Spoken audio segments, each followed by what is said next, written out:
काल हूं। युगों युगों से जिस घड़ी की प्रतीक्षा सारी अयोध्या कर रही थी, वो आज आ गई थी। आज श्री राम के राज्याभिषेक का चिर प्रतीक्षित दिन आ ही गया। देश विदेश से राजे महाराजे और ऋषि मुनि बुलाए गए। देवी देवताओं में राम के राज्याभिषेक को लेकर चर्चाएं होने लगी। अयोध्या कुमार भरत की प्रसन्नता का तो कहना ही क्या। वो तो आज सिंहासन के भार से मुक्त होने जा रहे थे। कैकेयी की भी वर्षों पुरानी शपथ पूरी हुई थी। राम राक्षसों का अंत करके आ गए थे। अब कैकेयी चाहती थी कि जल्दी से जल्दी राम का राज्याभिषेक हो। राज्याभिषेक के लिए कुलगुरु वशिष्ठ ने विशाल यज्ञ का आयोजन किया। उन्होंने दूर दूर से सैकड़ों आचार्य बुलाए। यज्ञ के मुख्य हवन कुंड के पास महर्षि वशिष्ठ स्वयं बैठे और फिर मंत्रोच्चार आरंभ हुए। गुरुर्ब्रह्मा गुरुर्विष्णु गुरुर्देवो महेश्वरः गुरुः साक्षात् परब्रह्म तस्मै श्री गुरुवे नमः।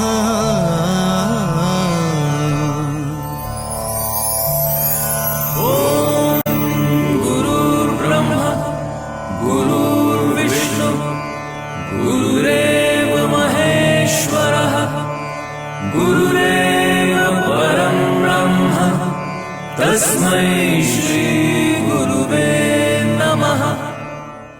कुमार भरत, अनुष्ठान की समाप्ति के पश्चात श्री राम का राज्याभिषेक होगा और उसके लिए चारों समुद्र और 16 पवित्र सरिताओं का जल मंगवाना होगा। किंतु गुरुदेव, इतने कम समय में ये कैसे संभव होगा?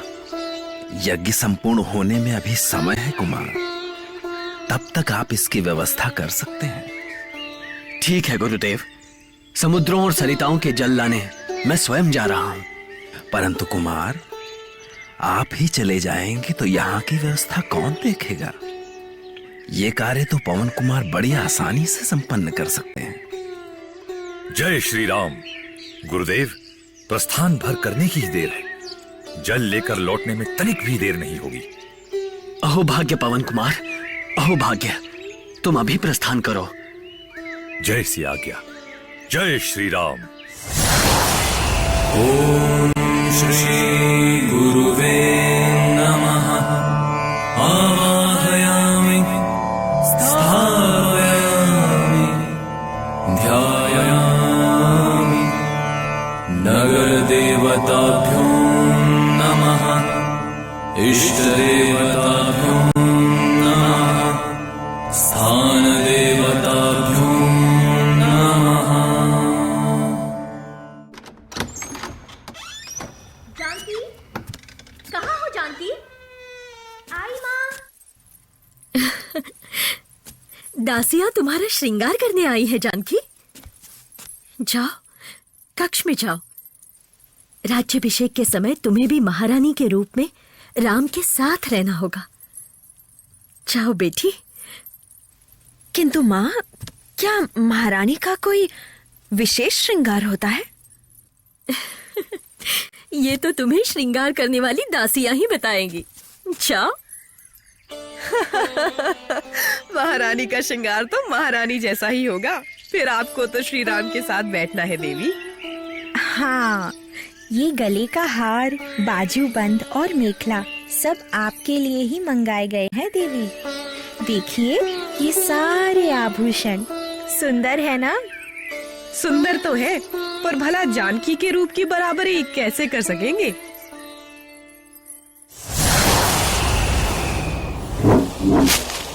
जय श्री राम।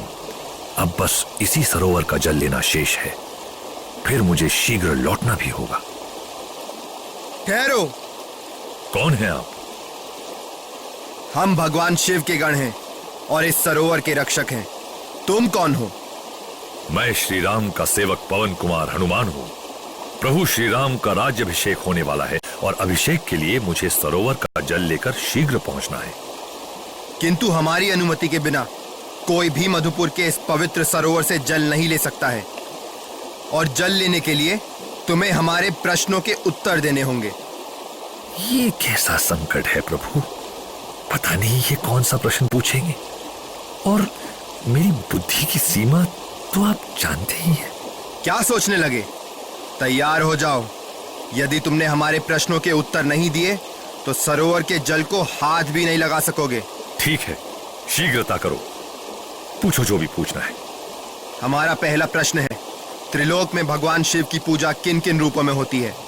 किन किन रूप में?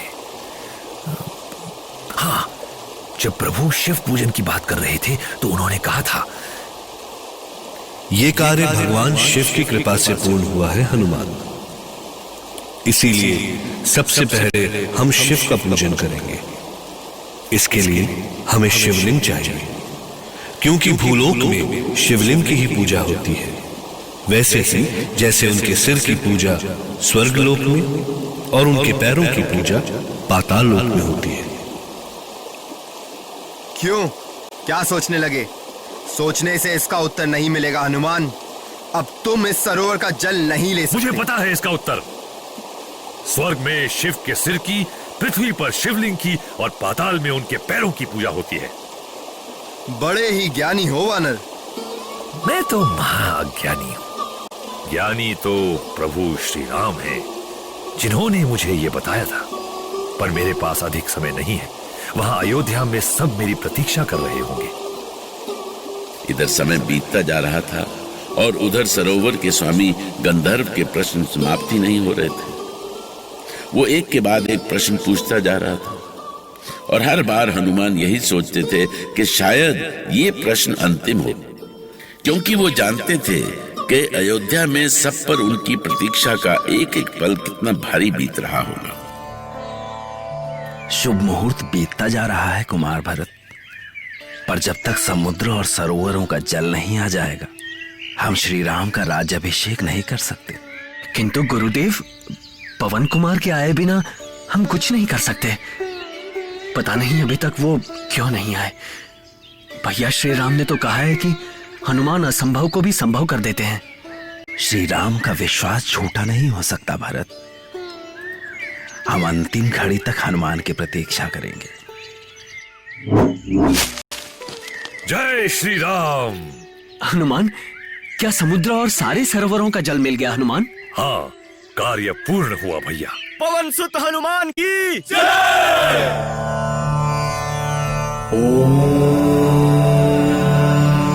स्वास्ति नाह इंद्रो वृत्रश्रवा, स्वास्ति नाह पूषा विश्ववेदाः, स्वास्ति नास्तक्ष्यो अरिष्टनेमि, स्वास्ति नाह बृहस्पति दधातु।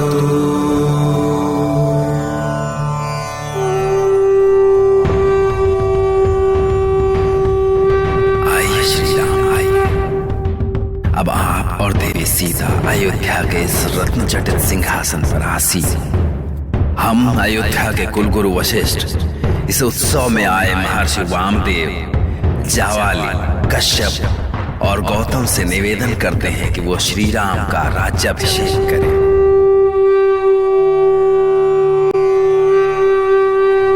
ओम श्री गुरुवे नमः।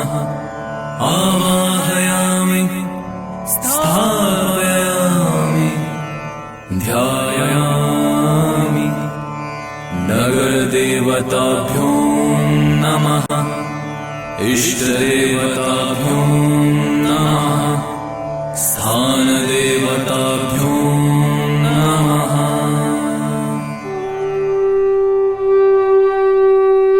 ये क्या श्री राम, मुझे किसी भयानक अनहोनी की आशंका हो रही है। मेरे होते हुए कोई अनहोनी नहीं हो सकती गुरुदेव।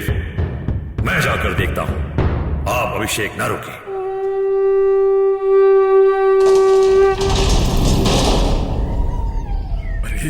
अरे भागो भागो, वो वानर आ रहा है। नहीं, यहीं छिप जाओ। आज हम उसकी यहीं समाधि बनाएंगे। जय श्री राम।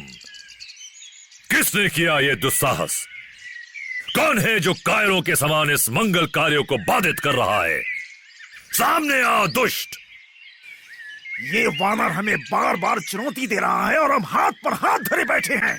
धिक्कार है हमारी शक्ति को। तो क्या करें? दोनों ओर संकट है। भागकर जाते हैं तो असुरराज लवण हमें नहीं छोड़ेंगे, और इस वानर के सामने जाते हैं तो इसकी गदा से नहीं बचेंगे। जब मरना ही है तो क्यों ना श्री राम के हाथों मरे। राम के हाथों मरे तो कम से कम सदगति तो मिलेगी। लवण के हाथों मरे तो तीनों लोगों में जगह नहीं मिलेगी। तो ठीक है, हम मायावी वेश धारण करके मंडप में प्रवेश करते हैं।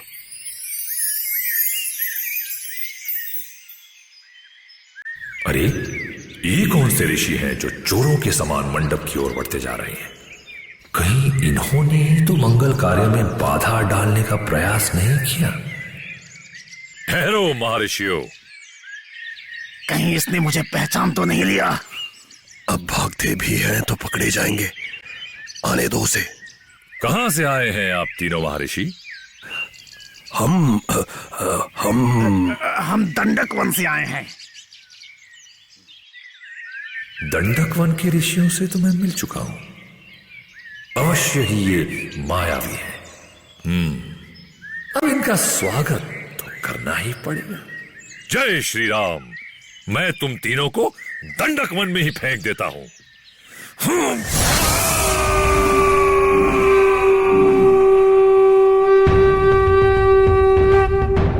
महाराज श्री रामचंद्र की जय।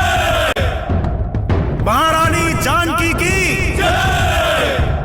प्रभु, मेरे पास धरोहर के रूप में रखा हुआ आपका ये राज्य मैंने आज आपके चरणों में लौटा दिया।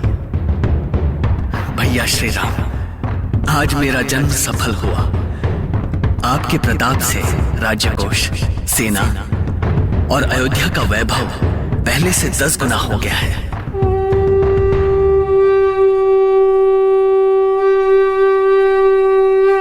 भ्राता भरत, समस्त अयोध्या वासियों और सभासदों, हम रघुकुल नंदन इक्ष्वाकु वंशज दशरथ पुत्र राम अयोध्या के सिंहासन का दायित्व ग्रहण करते हुए आप सभी को हृदय से धन्यवाद करते हैं। अयोध्या नरेश के रूप में हम वचन देते हैं कि हम प्राण देकर भी अपने दायित्वों की रक्षा करेंगे और अपने धर्म का पालन करते हुए प्रजा की सुख शांति के लिए अपना सर्वस्व अर्पित करेंगे।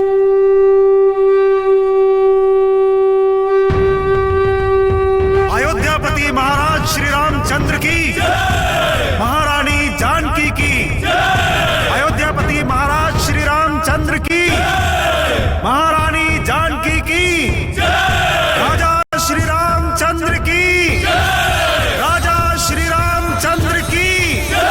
राजा श्री रामचंद्र की जय। राजा श्री रामचंद्र की जय। इस तरह अवधपुरी में श्री राम राजा हुए। श्री राम ने लंबे समय तक राज किया। सुख और शांति का ये एक अनोखा युग था। असुर राज लवण के अंत के लिए श्री राम ने शत्रुघ्न को मधुपुर भेजा और शत्रुघ्न लवण का अंत करने में सफल हुए। श्री राम ने उन्हें मधुपुर का राज्य दिया। अपने प्रिय भक्तों पर भी श्री राम ने अपनी कृपा दृष्टि सदा बनाए रखी। उन्होंने अपने परम भक्त हनुमान को अमृत का वरदान दिया, जिससे वो सदा सदा मानव मात्र का कल्याण करते रहे। इस प्रकार राम राज्य सहस्त्रों वर्ष तक धर्म और न्याय का राज्य बना रहा, जिसके एकमात्र आधार थे जन जन के दुख हरता, पाप और अधर्म का नाश करने वाले और जन जन के मन में रमण करने वाले प्रभु श्री राम।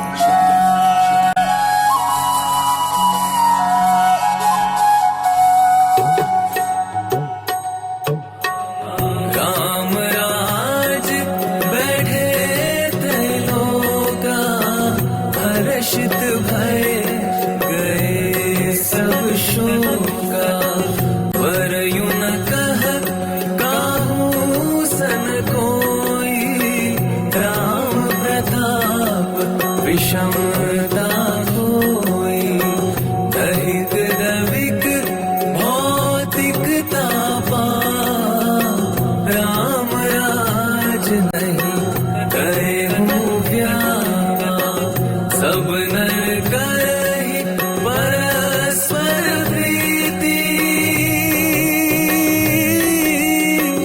चलहि सुधर्मा निरत श्रुति नीति राम सिया राम जय जय राम राम सिया राम जय जय राम राम सिया राम जय जय राम राम सिया राम जय जय